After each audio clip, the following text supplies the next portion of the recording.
उधर विप्रो की बात करने से पहले थोड़ा-सा मैं आपको बता दूँ बीसीजी के ऊपर। और आपको पता है कि बीसीजी की आज ट्रेडिंग बंद हो गई है। जैसे एनएससी, बीएसई ने कहा था वैसा हो गया है। सेबी के नियमों के तहत जो चीज़ें थी वो नहीं हुई थी।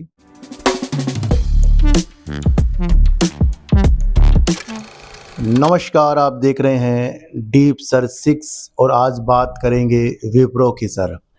देखो उधर विप्रो की बात करने से पहले थोड़ा-सा मैं आपको बता दूँ बीसीजी के ऊपर। और आपको पता है कि बीसीजी की आज ट्रेडिंग बंद हो गई है। जैसे एनएससी, बीएसई ने कहा था वैसा हो गया है। सेबी के नियमों के तहत जो चीज़ें थी वो नहीं हुई थी और उन्होंने अपना पूरा रिजल्ट भी प्रस्तुत नहीं किया था। समझने वाली बात यह है कि उन्होंने अपना रिजल्ट जो दिया है वो कम दिया है, यानी कि पूरी कंपनी का नहीं दिया है, सिर्फ इंडिया का दिया है। तो लाज़मी हमें ये देखना है कि उसके अंदर उसने प्रॉफ़िट और अपनी सेल्स दिखाई है, यानी कि कंपनी वर्किंग में है। पर कुछ नियमों के तहत जो चीज़ें बीसीजी में हुई है वो लाज़मी होनी थी, क्योंकि आज 14 तारीख थी, आज के दिन ही ट्रेडिंग बंद करने के लिए कहा था। और मैंने आपके लिए वीडियो सार्थक बाज़ार से मैं बनाई थी और मैंने कहा था कि अगर ये चीज़ें अब एनएससी या बीएसई को समझ में आए तो वो आगे वही करेंगे। पर फिर भी कुछ चीज़ें अगर बीसीजी में है तो मैंने आपके लिए आज वीडियो बना दी है अपने सार्थक बाज़ार से चैनल पर और वोडाफोन आइडिया के ऊपर।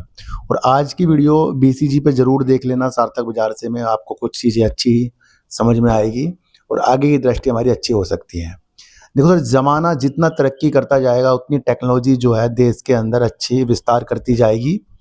और देश के प्रधानमंत्री जो तीसरी बार हमारे मोदी जी बने हैं, वो अभी G7 शिखर सम्मेलन जो इटली में हो रहा है वहाँ पर वो गए हैं। और वहाँ पर वो चर्चा किस चीज़ के ऊपर करेंगे? एआई और ऊर्जा और अन्य चीज़ों के ऊपर ध्यान देंगे और एआई का नाम आ रहा है इसके अंदर।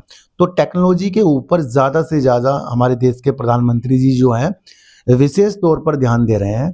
और वो एआई को पहले भी बहुत महत्वपूर्ण कह रहे थे और अब भी वो शिखर सम्मेलन में इस पे वो चर्चा करेंगे।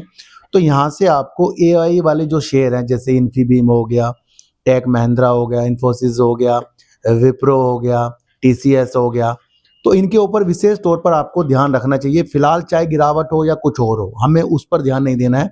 हमें एक मार्गदर्शन मिल रहा है जो देश के प्रधानमंत्री जी शिखर सम्मेलन में बोलेंगे। और एआई जो जितनी तेजी के साथ कंपनियां उसे अपना रही हैं, अपनी परियोजना में शामिल कर रही है, वो भी एक अच्छी संभावना देश में हमें मिलती जा रही है। तो विप्रो जैसे गिरता हुआ आपको शेयर दिख रहा है, लेकिन विप्रो की चीज़ें अगर हम समझें कि उसने पिछले साल जो एक शुरुआत की थी, एआई 360 की शुरुआत की थी, उसके बाद से उसने मौजूदा परियोजनाओं में एआई को अपनाने की संभावना बढ़ा दी और करीब 140% तक की वृद्धि हुई है परियोजनाओं में अपनाने के लिए एआई पर। ये इम्पोर्टेंट चीज़ विप्रो की तरफ से निकल कर आई है। तो जब भाई विप्रो अपनी मौजूदा परियोजनाओं में एआई की मौजूदगी इतनी बढ़ा रहा है कि उसको 140% तक की वृद्धि कर रहा है, तो आगे कितनी हो जाएगी? और उसका एक कार्यक्रम के तहत था, टाटा के जो एक नियम था उनके तहत था, वो शर्तों के अनुसार था और उसमें वो काम कर रहा था। तो यहाँ पर एआई के ऊपर विप्रो ने हमें चीज़ें दिखा दी हैं। तो हमें क्या देखना है? आगे की दृष्टि। हमें अच्छे शेयरों के बारे में पता लग जाए ना सर, तो वहाँ स्थितियाँ अच्छी हो जाती हैं। गिर रहा है, उठ रहा है, ये तो सर इंट्राडे में हो ही जाएंगे। वजूदों को हमें तलाश करना चाहिए। विप्रो ने हाल ही में हमें जैसे बताया था कि 2,25,000 जो अपने कर्मचारियों को ये जनरेटिव एआई पर परीक्षित करने की चीज़ों के साथ भी आ रहा है। और इनके 2,25,000 कर्मचारियों ने 101 कार्यक्रम को भी पूरा कर लिया है। जो इतने दिन का उनका होगा उसको भी इन्होंने पूरा कर लिया। और करीब 30,000 कर्मचारी एआई को सीखने के उन्नत चरण पर हैं, है ना? एआई को अपनाने के उन्नत चरण पर हैं। 30,000 कर्मचारी उन्नत स्तर पर आ गए हैं। तो यानी कि पूर्णतया ये अपने कर्मचारी को एआई की तरफ ले जाना चाह रहा है। तो यहाँ से आपको एक रुख पकड़ना चाहिए एआई का, है ना? मैं खरीदने बेचने की चीज़ें आपको बिल्कुल भी नहीं बता रहा हूँ। आपको रुख पकड़ना है एआई का, क्योंकि G7 जो इटली में हो रहा है वहाँ पर भी एआई पर ध्यान देने की चीज़ें चर्चा होंगी और वो देश के प्रधानमंत्री जी के द्वारा होंगी। इस चीज़ को मैंने आज आपको बड़े अलग ढंग से बताया है। और विप्रो ने जिस तरीके से अपनी चीज़ों को हमारे सामने प्रस्तुत कर दिया, वो भी लाजमी एक अच्छी चीज़ है, क्योंकि उसका एक एआई 360 का जो चीज़ें थी उसमें मौजूदा परियोजना में 140% की वृद्धि एआई की हुई है। यहाँ से आपको चीज़ें क्या दिख रही है?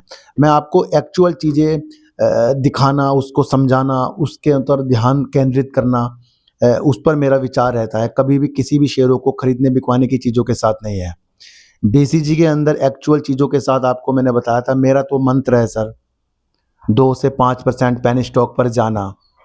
और अगर आपको वो चीज़ें नहीं समझ में आ रही हैं कि भैया पेनी स्टॉक कौन-सा सही है, कौन-सा बेकार है, तो आप एक बार मुझे कमेंट तो करें एक बार, है ना? पर वो कमेंट अगर आपको करना है तो डीप सर्च 6 में मत करें, आप मेरे सार्थक बाज़ार से में कमेंट किया करें। वहाँ पर मैं फिर से दोबारा से एक्टिव हो रहा हूँ, क्योंकि आपको पता है मेरे दाँत में काफ़ी दर्द था और उसकी वजह से मैं कमेंट का जवाब भी नहीं दे पा रहा था।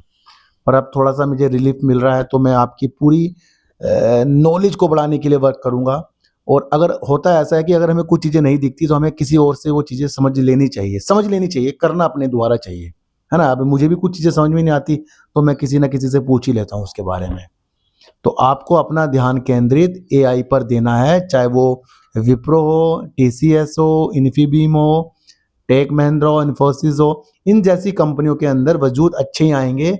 और जब एआई के ऊपर इतना ज़्यादा आगे वर्क होने वाला है, तो भैया आगे की संभावना हमें इसी चीज़ से तलाश करनी चाहिए, है ना? और मेरा एक दूसरा चैनल है जिसका नाम है सार्थक बाज़ार से, उसके अंदर आज मैंने आपके लिए बीसीजी को बहुत अलग ढंग से समझाया है। वोडाफोन आइडिया क्यों 25 के टारगेट पूरे कर सकता है, वो समझाया है। अशोक लीलैंड, मदरसन सुमी क्यों हमारे वजूदों में थे, वो आपको समझाया है। और आगे की रणनीतियाँ जो है वो आपको समझाया है। समझा रहा हूँ, खरीदने बेचने के लिए नहीं कह रहा हूँ। आज की वीडियो से आपको क्या समझ में आया? कृपया एक बार मुझे बता देना। तो फिर मिलेंगे आपसे नई वीडियो के साथ, जब तक के लिए नमस्कार।